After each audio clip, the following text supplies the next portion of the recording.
Hello folks, and welcome back to another episode of whatever we're going to call this series where we compare steam trains. Last episode I asked y'all if you'd like to see any steam locomotives compared here on the channel, and Nicholas Bizak said that he would like to see a Chesapeake and Ohio T1 compared to a Pennsylvania Railroad J1. So without further ado, let's get to it. I figure we'll start off strong with a Chesapeake and Ohio T1.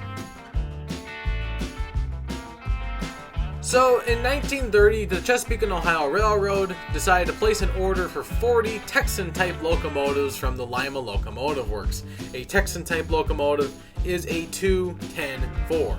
So these locomotives had 69-inch drivers, they had 93,000 pounds of tractive effort, plus an additional 15,000 pounds of tractive effort that was given to them by their trailing truck, which gave them a grand total of 108,000 pounds of tractive effort. Yeah, so these locomotives are ridiculous, and most of that is because of that four-wheel trailing truck.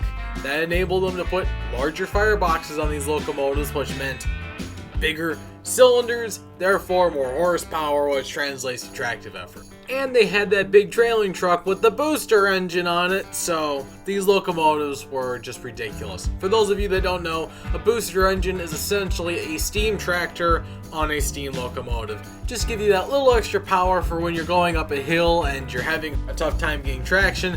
That helps you just kind of carry momentum. It is a very ingenious contraption, again, heavily used by Lima Locomotive Works.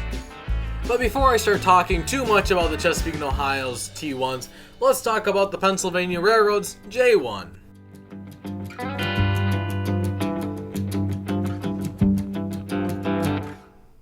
So the Pennsylvania Railroad built the J1s in their own Altoona Shops. So they were not built by Lima, however they are patterned directly off of the Lima Texans, particularly the T1s. They are virtually the same locomotive.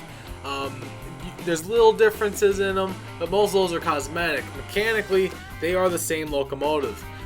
These locomotives, again, very similar statistics on paper. They were built between 1942 and 1944 for a total of 125 of them produced.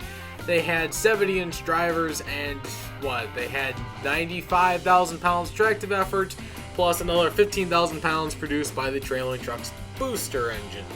So again, these locomotives only have 2,000 pounds of tractive effort more than the T1. Keep in mind though, these locomotives are a little newer than the T1 being built in 1942 through 1944, so they are 12 to 14 years older than the T1. However, these locomotives are very cool. What more can I say about them? They're basically the same locomotive. Again, just styled to the Pennsylvania Railroad. They're pretty much it. Now let's talk about the locomotives in comparison. Comparing these two locomotives is actually quite difficult since on paper they're basically the same. There's only a 2,000 pounds of tractive effort difference between the two. Yeah, they're the same. It really comes down to a style thing. Do you like the simplicity of the Chesapeake and Ohio's T1? You know, with the center mounted headlights and the recycled boiler tube pilots?